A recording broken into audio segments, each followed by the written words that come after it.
Olá, eu sou a professora Sumiko, do Colégio Liceu. Hoje a aula é voltada para a variedade linguística. Vamos então pensar, antes da aula começar. Eu tenho um guarda-roupa com várias roupas lá dentro. E aí, em cada momento, eu sei a roupa que eu tenho que escolher. Hoje eu vou ficar em casa, então eu posso pegar uma roupa mais light e ficar do jeito mais confortável possível. Mas aí eu fui convidada para ir a uma festa. E essa festa está escrito traje fino. Então eu sei que vou ter que trabalhar um vestido, um salto, eu vou ter que realmente não ir de qualquer forma, eu tenho que escolher algo especial. E a mesma coisa vai acontecer com a variedade linguística, tá? Vamos dar uma olhadinha aqui. Variedade linguística é o modo pelo qual a língua se diferencia dentro do seu próprio sistema. Essa diferença pode ser histórica, geográfica ou sociocultural. Eu tenho que saber a diferença. Às vezes, a mesma palavra pode ser dita de forma diferente em uma região, em outra. Se eu estou com amigos, então assim, eu vou estar mais desinibida, mais solta, não vou trabalhar tanto assim o que eu estou falando, vou me policiar tanto. Mas se eu estiver trabalhando com um chefe, tiver que falar com um diretor de uma empresa, aí sim eu vou estar trabalhando, vou pensar bastante antes de falar, né?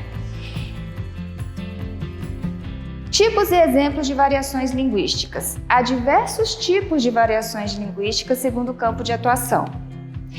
Variação geográfica ou diatópica está relacionada com o local que é desenvolvida, tal como as variações entre o português do Brasil e de Portugal, chamadas de regionalismo. Um exemplo de regionalismo.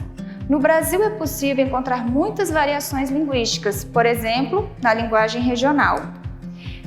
Um exemplo de regionalismo a gente vai encontrar na fala do Chico Bento, né? Então vamos ver. Eu é que não posso nem pensar nisso, quem me dera. Eu vou ter que estudar muito, até me formar numa universidade. Daí vou arrumar um trabalho que ajude as pessoas a viver melhor.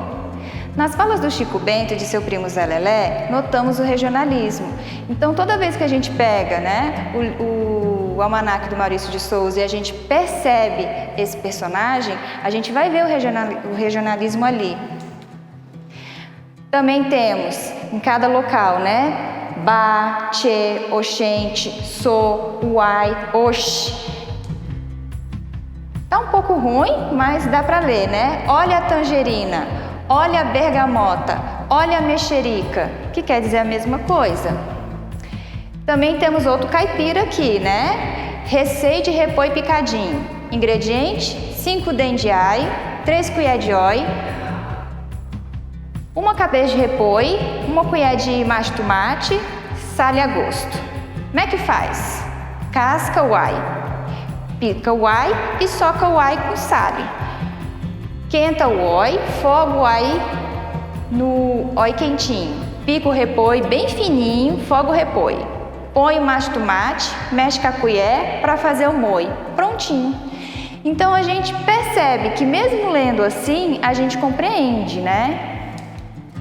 Em suma, as variações diatópicas ocorrem conforme o lugar no qual o falante viveu ou nasceu. Elas demonstram especialmente a diferença entre as falas dos habitantes de diferentes regiões, estados e cidades do país. Quem é de Minas Gerais, por exemplo, possui suas peculiaridades na língua, com palavras e expressões próprias. Isso diferencia dos falantes do Rio de Janeiro, que também apresentam suas características de fala, né? A gente percebe aquele chiado. Variação histórica ou diacrônica, ela ocorre com o desenvolvimento da história, né? Vai modificando. Palavras que eram mais difíceis vão ficando mais fáceis. Por exemplo, mesóclise. Basicamente a gente vai perceber isso só em igreja, o padre falando, porque está em desuso. Mas a gente pode então esquecer? Não, porque aí você vai trabalhar isso em gramática e vai cair nas provas do Enem, do PAS. Mas quando a gente está conversando, a gente não vai usar mais o mesóclise. Veja que belos movimentos elípticos fazem essas ondas, meu caro amigo. Pegalazemos, né, a mesóclise aqui, nesse instante ou mais tardiamente. Elíptico também a gente não usa mais. Pegalazemos também não.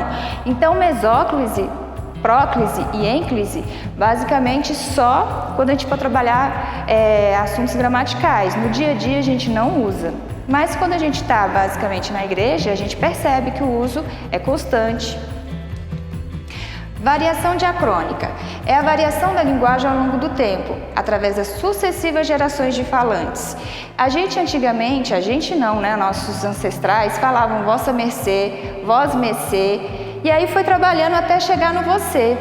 E hoje em dia, quando a gente está na internet, a gente coloca até mais fácil ainda, né? Com o tempo, é comum que a língua portuguesa mude suas estruturas, simplificando-se ou tornando-se ainda mais complexa, de acordo com a modernidade. Isso porque o idioma está em movimento, e essa característica faz com que ocorra uma alteração da maneira de escrever e no significado de algumas palavras.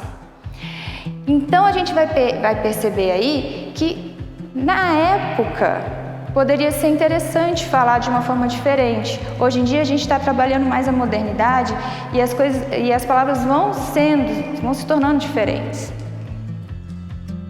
Variação social também é percebido segundo os grupos sociais envolvidos, né? Tal conversa entre um orador jurídico e um morador de rua é bem diferente. Então, um exemplo da variação social tá aqui, ó. Vamos ler a charge juntos. De acordo com o laudo, você está com um processo de intumescência resultante de lesão inflamatória e necrose subcutânea. Meu Deus, doutor, e quanto tempo eu tenho de vida? Ah, não se preocupe, é só um furúnculo. Então, às vezes, a linguagem, né, de um médico, às vezes assusta a gente, mas se a gente for ver realmente o que significa, é algo fácil. Mas como é uma linguagem utilizada só entre médicos, a gente fica com uma certa dificuldade na compreensão. Linguagem técnica utilizada pelos médicos nem sempre é entendida pelos seus pacientes. Há dois fatores que contribuem para a identificação de variedades sociais: gírias, né? Palavras ou expressões informais, normalmente ligada ao público jovem, e o jargão, né? Que normalmente certos profissionais utilizam e normalmente só eles entendem o significado. Exemplo, um jargão do futebol, matou a bola, que para eles é quando após um passe que geralmente vem do alto, o jogador domina a bola com perfeição. Mas para quem não gosta de assistir futebol, fica difícil compreender esse jargão que eles utilizam, os jogadores de futebol. E aí, para finalizar, a gente tem a linguagem formal e informal. Aí vamos lembrar do guarda-roupa, né? Quando a gente quer alguma coisa mais formal, a gente tem que usar a linguagem padrão, aquela que, independente do lugar que eu esteja, eu estou sendo bem compreendida. E a linguagem informal é aquela roupa que você vai usar para ficar em casa, você vai estar com seus amigos, você vai falar sem se policiar tanto. Então, certamente quando falamos com pessoas próximas, utilizamos a linguagem dita coloquial, né? A informal, ou seja, aquela espontânea, dinâmica e despretensiosa. Então, a gente tem a norma padrão e a língua coloquial. A língua coloquial é a variação linguística utilizada em situações mais informais, do dia a dia, corriqueira, né? Conversas com amigos, com a família, e aí eu posso realmente estar mais leve, eu estou conversando com pessoas que me conhecem. No entanto, de acordo com o contexto no qual estamos inseridos, devemos seguir as regras e normas impostas pela gramática, e aí sim, utilizar a linguagem padrão, a linguagem formal. Compreendido? Então, em ambos os casos, utilizaremos a linguagem formal, né? O mais correto é a gente saber, se eu estou num lugar que eu não conheço muita gente, não tenho muitos amigos ali, e eu quero realmente ser compreendida, eu vou usar a linguagem formal. Preconceito linguístico. O preconceito linguístico está intimamente relacionado às variações linguísticas, tá? Uma vez que ele surge para julgar as manifestações linguísticas ditas superiores. Para pensarmos nele, não precisamos ir muito longe, pois em nosso país, embora o mesmo idioma seja falado em todas as regiões, cada uma possui suas peculiaridades, que envolvem diversos aspectos históricos e culturais. Sendo assim, a maneira de falar no norte é diferente da falada do sul. Isso ocorre porque nos atos comunicativos, os falantes da língua vão determinando expressões, sotaques e entonações de acordo com as necessidades linguísticas. De tal modo, o preconceito linguístico surge no tom de deboche, sendo a variação apontada de maneira pejorativa e estigmatizada. Quem comete esse tipo de preconceito geralmente tem a ideia de que sua maneira de falar é correta e ainda superior à outra, que é um erro, né? Entretanto, devemos salientar que todas as variações são aceitas e nenhuma delas é superior ou considerada mais correta. O correto mesmo é usar a linguagem padrão, né? No Brasil, o preconceito linguístico é muito perceptível em dois âmbitos, no regional e no socioeconômico, né? E a gente tem dois exemplos aí. E aí, cara, bom? Anima Cine amanhã? É um adolescente conversando com um amigo. Para ele, está adequada a fala deles. Bom dia, diretor Pedro. Eu gostaria de falar com o senhor sobre algumas questões de interesse da instituição. Aí é um estudante universitário dirigindo-se ao diretor do curso. Duas formas agora, né? Inadequadas. Vamos lá, a primeira.